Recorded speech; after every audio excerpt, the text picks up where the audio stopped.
Hugh Evans, welcome to the Daily Social Distancing Show. Thank you so much, Trevor. Global Citizen is known as an organization that is always fighting against the worst ills within society. For those who don't know, before we even get into it, what is Global Citizen? What are you actually doing and what does your organization mean? So Global Citizen is a worldwide movement committed to the eradication of extreme poverty by 2030. And we're really a membership organization. We've got over 11 million members around the world, and they take action and they call on governments to make multi-billion-dollar pledges to help eradicate extreme poverty within our lifetime. So they might pledge towards global health or global education. And then we hold those world leaders accountable to make sure they follow through on those pledges, and ultimately those living in extreme poverty benefit most. There is a lot of money that Global Citizens helped raise. There are a lot of people's lives that you've helped impact. But 2020 has been a year where everything shut down, especially Global Citizens' huge events that you used to host to get people moving forward. Talk me through what your plans are for 2021 now, if people cannot be outside in big groups, hanging out together, raising awareness and pushing action. Yeah, so last year, immediately after the pandemic struck, we got a phone call from Dr. Tedros, the head of the WHO, and he said he wanted a Global Citizen to work with him and the WHO to raise urgent funding to provide personal protective equipment for frontline community health workers. And so we partnered with Lady Gaga and the WHO, and we launched this campaign called One World Together at Home. And it ended up being broadcast all over the world, and it raised $127.9 million to provide PPE for frontline workers. And I'm proud to tell you today that 100% of that money has been fully dispersed and is providing PPE to community health workers all over the world now. But then in response to that, we know that right now a bigger challenge has emerged, and that's the challenge of getting a vaccine to everyone on the planet. Because immediately after One World Together at Home, we partnered with the European Commission, and we hosted a new campaign called Global Goal Unite for Our Future. And this was really calling on the G7 nations to step up and provide urgent funding to help fund the development of a vaccine.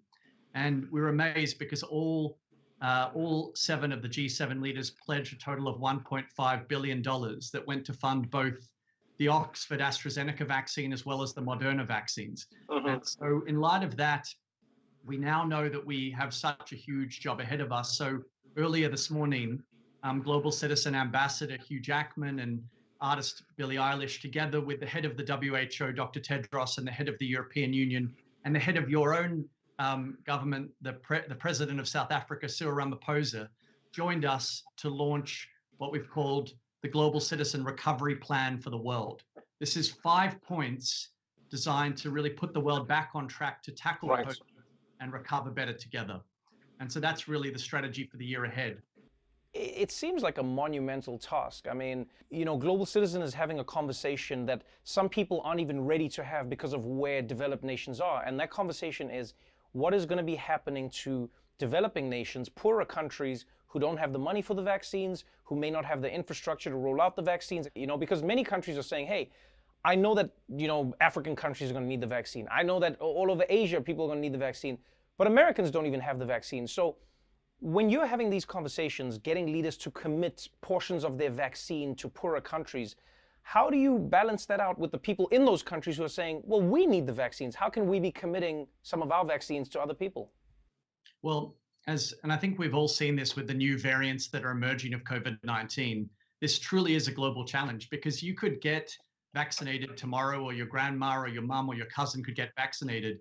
But then if a new variant emerges from somewhere in the world that's entirely vaccine resistant, what good is it? Your vaccine will become redundant. So even if you're entirely selfish and don't really care about others, it's in your own self-interest to care, because this is a global challenge. And so that's the case we've been making to world leaders. And amazingly, people are starting to step up. We saw President Macron announce yesterday that he wanted to donate 5% of their vaccine load to support community health workers in the poorest nations. This morning, President von der Leyen endorsed that as well, and we're seeing other world leaders start to endorse that, because this is a global challenge. And you've got to remember that these vaccines, whether it's the Moderna vaccine, the Pfizer vaccine, they were funded with public money. Yes. So they're actually a public good. And so that's why it's not just about us, acting as a gesture of charity. this truly is an act of equity and an act of justice to make sure that we actually can end the pandemic for everyone, everywhere. There's no denying some of the parallels here between the COVID-19 vaccine and antiretrovirals for HIV/AIDS. You know, there was a time when the medical community had developed all of these antiretrovirals, and people were excited because they were like, wow, we can finally fight HIV/AIDS. But the poorer countries who were being decimated the most couldn't afford the amount of that drug that you needed, and people couldn't afford to even buy it. So in the conversations you're having with these drug companies, are they stepping up and saying, yes, we will provide cheaper versions, or we will provide this at a cheaper cost to developing nations?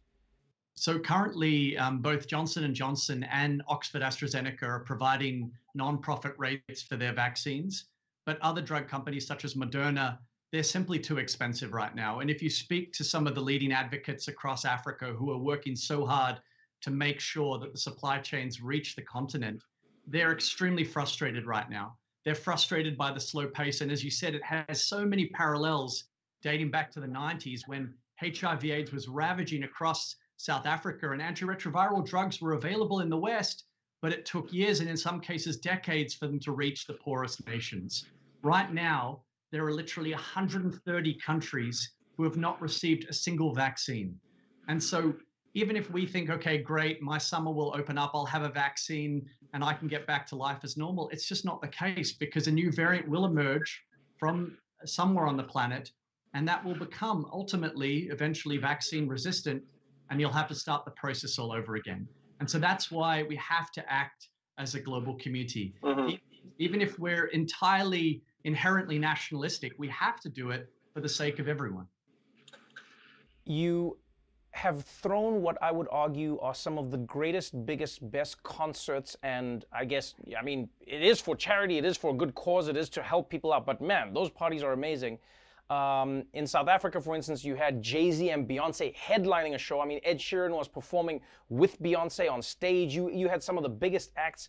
The question is, what are you preparing for after the pandemic ends? Do you have like what's a mega concert to celebrate the fact that the world is going back to normal? Have you even thought about what that's going to be and how I'm going to be involved? Well, firstly, I should say you did an extraordinary job in South Africa. Oh, thank you. You didn't even have to bring that up. Thank you, man. No, I mean it. You were amazing. I mean, yes, it was amazing to have Beyonce and Jay-Z there, but the fact that you, as a native South African, were able to host them in your own country was absolutely brilliant. And our plan for this year is once we drive home this 5-point recovery plan for the planet, you know, once we start to see progress on ending COVID-19 and can start to focus on health, education, the environment, and equity, once these other points start to become online, this September, it is our dream to unite the whole planet with Global Citizen Live all over the world. So that's our goal. We know that there's a long way to go to achieve that. And that's why we're doubling down this May. It's our plan to bring the whole world just as early as May this year to focus on 2 issues. 1, vaccine acceptance, but 2, equity. Because as you said earlier, you know, even if, you know, this has so many parallels to HIV/AIDS, yes, we need right. to make sure, like we did with polio, that we can eradicate this disease super quickly. And it's going to require 2 billion doses being made available to the poorest nations this year.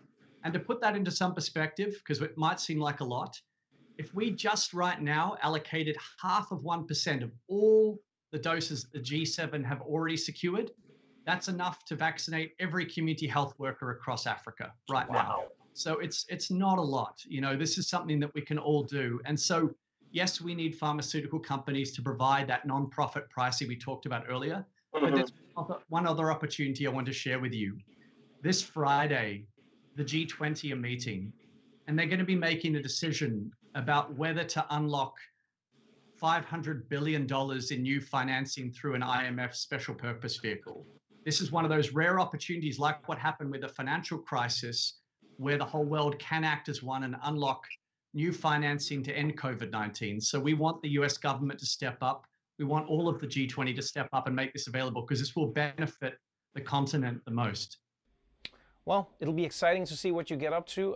Congratulations on all the work you've done thus far, and hopefully the next time I see you, we'll be crowd surfing at another Beyonce concert. Thank you for everything, Trevor. You're amazing. Thank you so much, Hugh. Take care.